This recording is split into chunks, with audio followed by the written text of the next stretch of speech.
Assalamualaikum Bunda, sesuai dengan video sebelumnya, video kali ini akan menyampaikan bagaimana sih kita bisa belajar untuk perkembangan anak kita.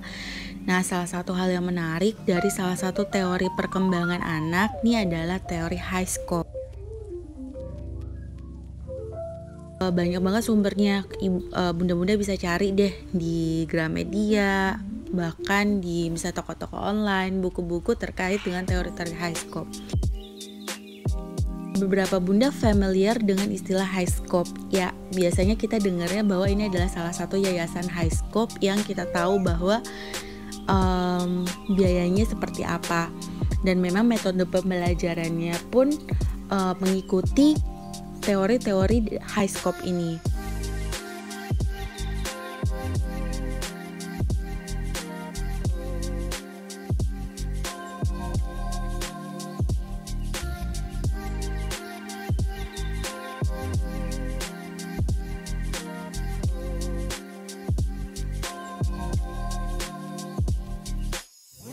Di waktu luang ataupun pada saat kita liburan, kita bisa tuh memasukkan bagaimana caranya teori-teori high scope itu masuk di dalam pendidikan anak kita di rumah.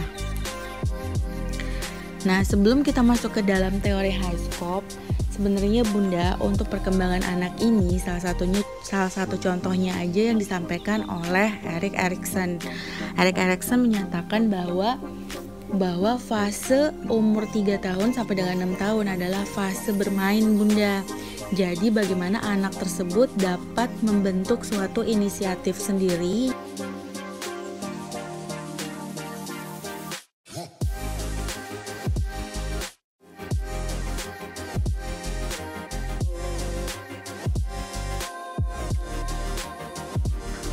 Bagaimana mereka bisa membuat inisiatif itu dapat dilaksanakan. Oleh karena itu butuh bimbingan tuh dalam hal bermain ini, karena mereka belum tahu kan mana yang benar dan mana yang salah. Inilah pentingnya peran kita Bunda untuk bisa memberitahukan mana yang benar dan mana yang salah ketika mereka berimajinasi dan juga berinisiatif. Itu menurut dari teori Erik Erikson. Bunda bisa cari deh di Google, banyak banget tuh.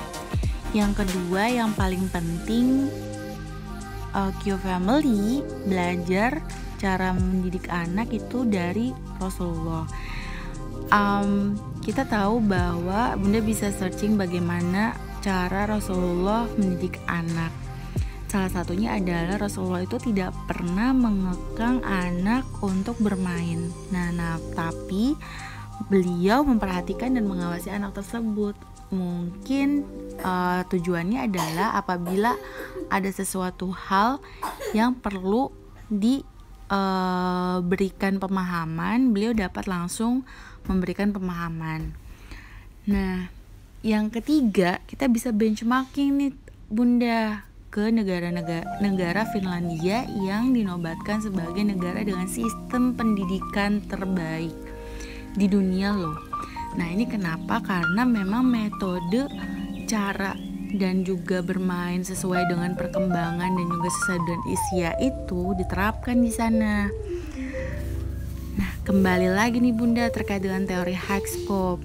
Ini yang uniknya sebenarnya teori high scope ini itu bisa dilakukan juga loh oleh kita di rumah Bunda.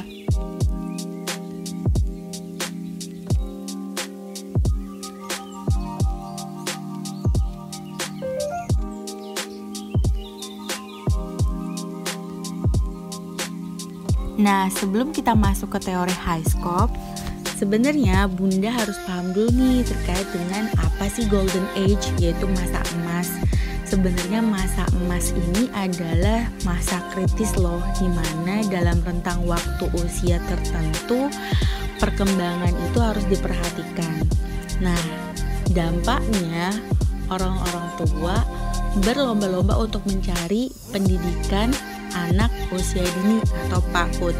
Tapi Bunda, kalau memang Bunda sendiri memahami teori high scope, Bunda bisa loh melakukannya misalnya after office hours atau pada saat weekend. Jadi sebenarnya kita bisa dapat tuh bagaimana kita bisa memantau perkembangan anak kita dan memaksimalkan serta mengoptimalkan usia golden age anak kita.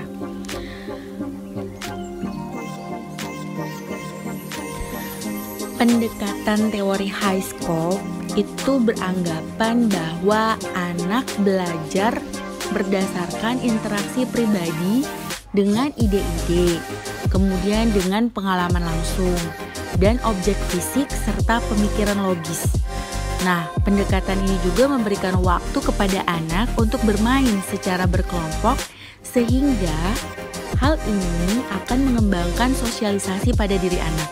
Berarti penting banget ya kita tahu nih bagaimana dengan ide-idenya, kemudian bagaimana mereka melakukan experience secara langsung, sehingga mereka mengetahui bentuk-bentuk secara fisik dan lain-lain.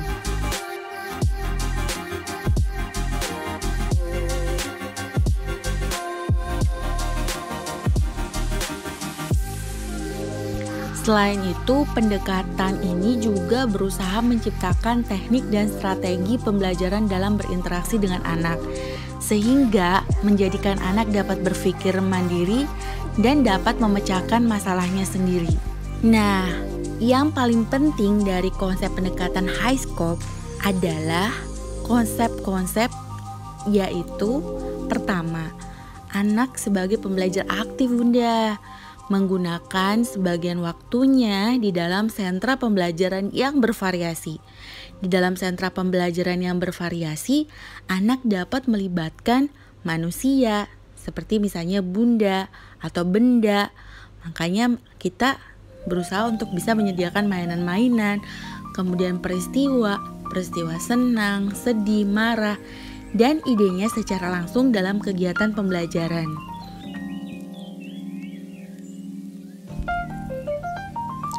Sedangkan guru atau bisa kita membantu anak untuk memilih apa yang akan mereka lakukan setiap hari, melaksanakan rencana mereka, dan mengulang kembali yang telah mereka pelajari.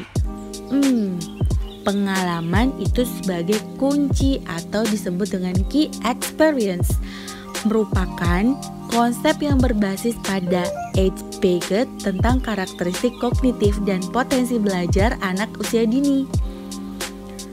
Jadi, kalau misalnya kita ingin mengikuti atau menggunakan metode pendekatan high scope, kita harus bisa mengajarkan anak dari mulai merencanakan, kemudian melakukan, dan juga mengulas, plan, do, and review. Nah, anak dapat memilih apa yang mereka lakukan dalam setiap harinya, kemudian melaksanakannya. Setelah pelaksanaan, anak bersama kita mengulas kembali apa yang telah mereka lakukan. Pada kegiatan ini, kita dihimbau atau memang kita diekspektasikan dapat sebagai asisten atau fasilitator. Pengalaman-pengalaman yang penting bagi anak dijadikan bahan untuk pembelajaran menggunakan catatan-catatan anekdot dalam bentuk diagram laporan perkembangan anak dan rekaman atau catatan observasi anak. Nah, kalau kita itu bisa menggunakan dengan kita mengingat atau kita catat nih, apa ya pada saat ini dia pembelajarannya apa ya, sehingga kita bisa mengulang sedikit demi sedikit dan mereka bisa tahu bagaimana cara melakukannya, sehingga kita bisa lihat tuh progres anak kita seperti apa. Nah, ternyata Bunda, pendekatan high scope itu memiliki 5 unsur, yaitu materi atau bahan yang dapat dieksplor.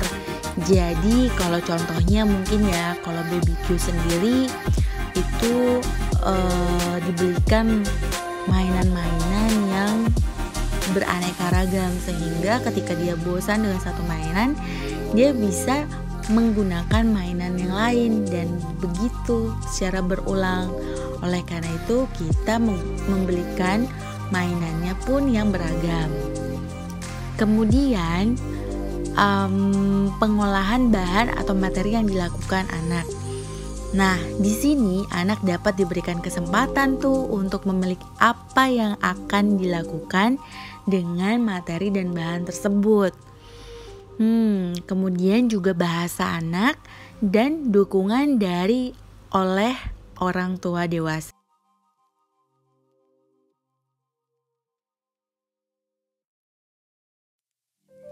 Kemudian apa sih aktivitasnya dari pendekatan high scope?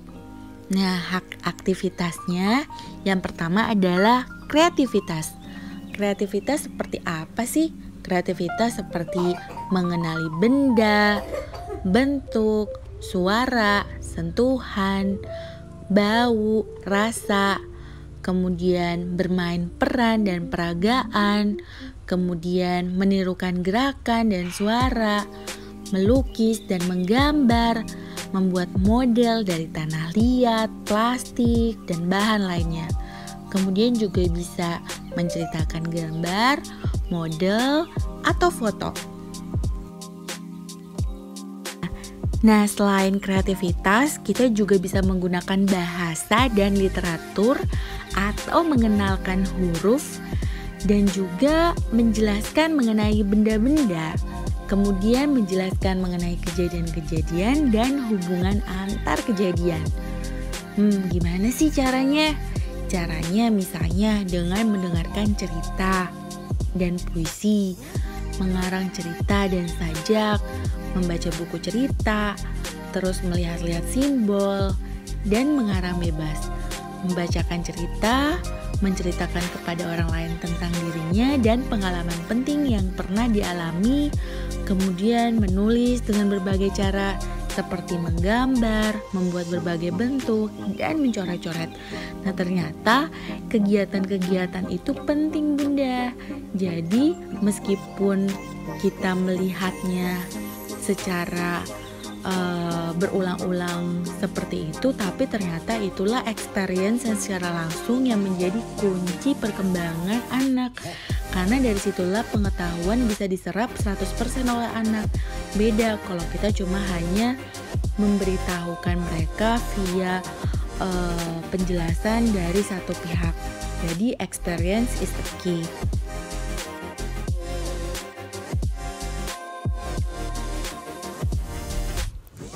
Kemudian ternyata musik menjadi salah satu metode pembelajaran dari teori high scope.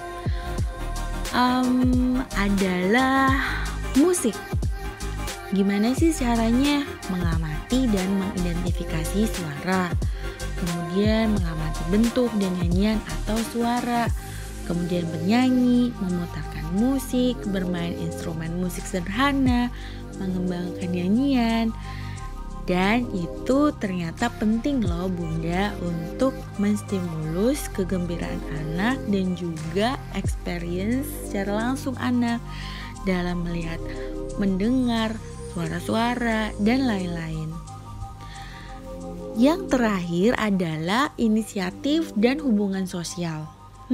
Bagaimana sih dia memecahkan suatu permasalahan saat bermain, dihadapkan pada bagaimana memilih teman, bagaimana bermain, dan lainnya. Itu perlu bimbingan dan asisten dari kita teman-teman.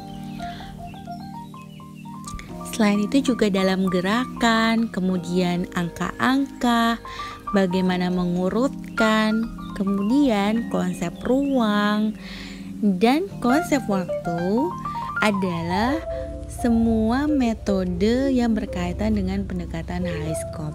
Intinya anak itu belajar atau memiliki pengetahuan dari experience secara langsung nih Bunda. Jadi memang ya kita nggak bisa memberitahu yang mana yang baik, yang mana yang buruk tanpa anak tersebut secara langsung mengalaminya Bunda. Jadi ya bagaimana kita bisa menyediakan media atau sarana untuk mereka bermain ya Bunda. Demikian video kali ini, semoga bermanfaat. Jangan lupa di like, share, dan subscribe video ini. Terima kasih.